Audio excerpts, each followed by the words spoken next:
नमस्कार दोस्तों, आज की मार्केट सेंटीमेंट वीडियो में आप सभी का बहुत बहुत स्वागत है। दोस्तों, आगे बढ़ने से पहले मैं आपसे अनुरोध करूंगा कि आपकी स्क्रीन पे जो पॉइंट्स दिख रहे होंगे एक बार पढ़ लीजिए। मेरा कोई भी व्हाट्सएप ग्रुप या टेलीग्राम चैनल नहीं है और फेक कमेंट से आप कृपया करके सावधान रहिए। तो दोस्तों, जैसा कि हमने कल के मार्केट सेंटीमेंट वीडियो में चर्चा की थी, हमारा अंडरग्राउंड मनी फ्लो नेगेटिव था।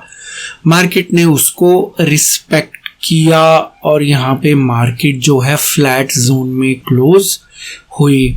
यहाँ पे मार्केट ओपन तो ग्रीन जोन में हुई। मार्केट को एक बार ऊपर ले जाने की कोशिश भी की गई, लेकिन आधे घंटे बाद मार्केट को वापस पुल डाउन करने का प्रयास शुरू हो गया। तो यहाँ पे आप देख सकते हैं बड़ी बड़ी रेड कैंडल्स, और ये वाली कैंडल देख सकते हैं जिसके ऊपर बहुत बड़ी विक है। तो बेसिकली यहाँ पे जो कोशिश की जा रही है कैश बाइंग की सहायता से, FIIs की जो फ्यूचर इंडेक्स में शॉर्ट पोजीशंस हैं उसमें स्टॉप लॉस हिट कराने की कोशिश की जा रही है, ताकि यहाँ पे एक शॉर्ट कवरिंग रैली लाई जा सके। जैसा कि हम पिछले काफ़ी वीडियोस में डिस्कस कर चुके हैं कि मार्केट जो है इस समय जो FIIs की फ्यूचर इंडेक्स की शॉर्ट पोजीशन है उसके स्टॉप लॉस के काफ़ी ज़्यादा नज़दीक है। लेकिन यहाँ पे जो FIIs हैं वो यहाँ पे पूरी भरसक कोशिश कर रहे हैं कि उनका स्टॉप लॉस हिट ना हो, इसलिए यहाँ पे मार्केट जो है ऑलमोस्ट फ्लैट जोन में पिछले कुछ दिनों से क्लोज हो रही है। तो यहाँ पे मार्केट को ऊपर ले जाने की कोशिश की जाती है, लेकिन वापस मार्केट को फ्लैट जोन में लेके आया जाता है और मार्केट 17,800 के लेवल को ब्रेक नहीं कर पा रही। तो मार्केट ने अंडरग्राउंड मनी फ्लो को फॉलो किया। अब कुछ लोग यहाँ पे सवाल पूछेंगे कि हम कैसे पता लगाएं कि दिन के दौरान बुल्स ने मार्केट को कंट्रोल किया या बियर्स ने मार्केट को कंट्रोल किया। तो हम कई बार पहले वाले वीडियोस में एक बुल्स बियर्स का जो पावर इंडेक्स होता है या पावर, उनकी कितनी पावर है, बुल्स की कितनी पावर थी, बियर्स की कितनी पावर थी, उसकी सहायता से हम थोड़ा एक पता लगा सकते हैं कि यहाँ पे मार्केट को कौन कंट्रोल कर रहा था। तो बेसिकली जो कल का क्लोजिंग था वो 811 था। मार्केट यहाँ पे 875 तक गई, वहां से मार्केट नीचे आई। जो आज का बॉटम था वो 786 था। तो यहाँ पे जो बुल्स की पावर थी वो मार्केट को 64 पॉइंट्स ऊपर की तरफ लेके गए। और यहाँ पे जो बियर्स की पावर थी, बेसिकली बियर्स की पावर ये थी कि मार्केट को 875 से 786 तक लेके गए। तो यहाँ पे जो बियर्स की पावर थी वो 89 पॉइंट्स की थी, बुल्स की पावर 64 पॉइंट्स की थी। तो नेट अगर देखा जाए तो बियर्स यहाँ पे मार्केट को कंट्रोल कर रहे थे, और बियर्स की जो नेट पावर थी वो -25 थी, मतलब वो मार्केट को नेट 25 पॉइंट नीचे लेके गए। अब यहाँ पे EOD डेटा हमें कुछ क्लैरिटी एज सच नहीं देता कि मार्केट फ्लैट क्लोज हुई तो ये कंक्लूड करना मुश्किल होता है कि बुल्स कंट्रोल कर रहे थे बियर्स। लेकिन अगर मान लीजिए आज मार्केट का चार्ट एक रिवर्स तरीके से बनता, मार्केट यहाँ नीचे की तरफ ओपन होती, नीचे जाती, फिर इसको ऊपर लाया जाता और फिर यहाँ पे ये इसी लेवल पे मान लीजिए क्लोज हो जाती, तब हमारा कंक्लूजन क्या होता। तो बेसिकली अगर हम सेम सिनेरियो माने कि मार्केट को यहाँ पे 64 पॉइंट नीचे लेके जाया गया और बॉटम से टॉप तक जो है मार्केट को 89 पॉइंट्स ऊपर लेके आया गया, तो यहाँ पे बियर्स की पावर होती 64 पॉइंट्स और बुल्स की पावर होती 89 पॉइंट्स, और यहाँ पे नेट बेसिस के ऊपर बुल्स मार्केट को कंट्रोल करते हुए दिखाई देते +25 पॉइंट से। तो मार्केट दोनों ही सिनेरियो में फ्लैट क्लोज होती, लेकिन डिपेंड करता है कि मार्केट को ऊपर से नीचे लेके जाया गया या नीचे से ऊपर लेके जाया गया।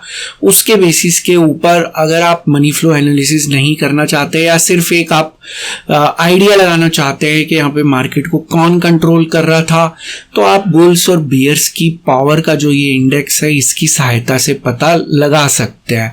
तो जो लोग ये चैनल काफ़ी समय से देख रहे हैं उनको इसके बारे में मालूम होगा, लेकिन जो नए जुड़े हैं ये जानकारी आपके काफ़ी काम आ सकती है।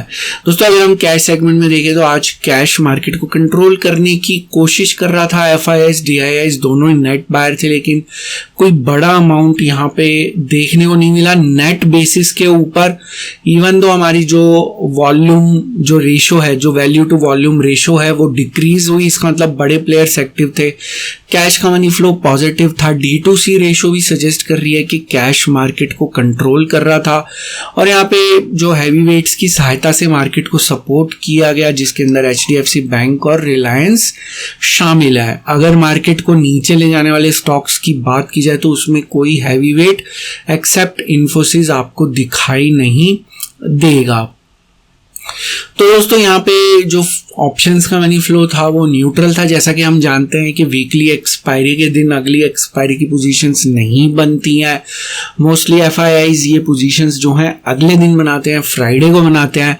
और यहाँ पे एक खास बात ध्यान रखने वाली है कि मंडे को मार्केट बंद है, 27 नवंबर को मार्केट की छुट्टी है। तो बेसिकली यहाँ पे जो कल पोजीशंस बनाई जाएंगी तो उन पोजीशंस के अंदर जो है उनको एक अच्छा खासा डीके देखने को मिलेगा, प्रीमियम डीके देखने को मिलेगा, क्योंकि बीच में लगातार 3 दिन की छुट्टी आ जाएगी। तो 3 दिन की छुट्टी की वजह से यहाँ पे जो है जिसको कह लीजिए कि प्रीमियम डीके जो है अच्छा खासा कल देखने को मिलेगा, जो भी पोजीशंस बनाई जाएंगी एफआईआईज के द्वारा। तो कल ये देखना इंटरेस्टिंग होगा कि बड़े प्लेयर्स कौन सी पोजीशन में आते हैं, क्योंकि 27 नवंबर को मार्केट बंद है। और यहाँ पे जो फ्यूचर इंडेक्स की अगर बात की जाए, इसका मनी फ्लो आज भी पॉजिटिव था, लॉन्ग बिल्डअप की तरफ इशारा कर रहा है, जो कि स्ट्रेंथ की तरफ इशारा करता है। और एफआईआईज की जो बड़ी पोजीशंस है उसमें कोई बदलाव नहीं है, उसके अंदर ना कुछ एडिशन की गई ना कुछ सब्ट्रैक्शन की गई। शॉर्ट पोजीशंस हैं लगभग 1,12,000 के आसपास, और ये इनके स्टॉप लॉस के नजदीक इस समय ट्रेड कर रही है। तो यहाँ पे जो ओपन इंटरेस्ट है बेसिकली हम उसका आज कुछ कंक्लूजन एज सच नहीं निकाल पाएंगे, क्योंकि मार्केट जो है वो फ्लैट क्लोज हुई। तो हम यहाँ पे केवल टेक्निकल कंक्लूजन लेते हैं, तो यहाँ पे इसको हम न्यूट्रल संकेत मानेंगे। तो अगर हम यहाँ समरी के तौर पे देखें तो सरफेस मनी फ्लो के अंदर जो है कैश का मनी फ्लो पॉजिटिव था, ऑप्शंस का मनी फ्लो न्यूट्रल था, फ्यूचर्स का मनी फ्लो पॉजिटिव था। तो सरफेस मनी फ्लो हमें स्ट्रेंथ की तरफ इशारा कर रहा है।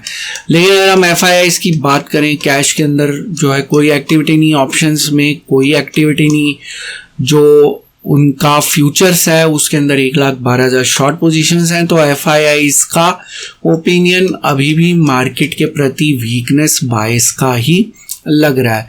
तो दोस्तों इस वीडियो के दौरान मैंने एक स्क्रीनशॉट की सहायता से अंडरग्राउंड मनी फ्लो आपके साथ शेयर कर दिया है। उम्मीद है कि कल भी मार्केट अंडरग्राउंड मनी फ्लो को फॉलो करेगी। तो इस वीडियो का एक डिस्क्लेमर भी है जो कि आपको अपनी स्क्रीन पे दिख रहा होगा। वीडियो मैंने सिर्फ एक एजुकेशन, लर्निंग और इन्फॉर्मेशन के पॉइंट ऑफ व्यू से बनाया था। यहाँ पे मेरी आपको कोई सजेशन, सलाह या राय नहीं है कि आप किसी भी स्टॉक या इंडेक्स में बाय, सेल या होल्ड की पोजीशन बनाएं। किसी भी निवेश या ट्रेड से पहले अपने फाइनेंशियल प्लानर या इन्वेस्टमेंट एडवाइजर की सलाह जरूर ले लें।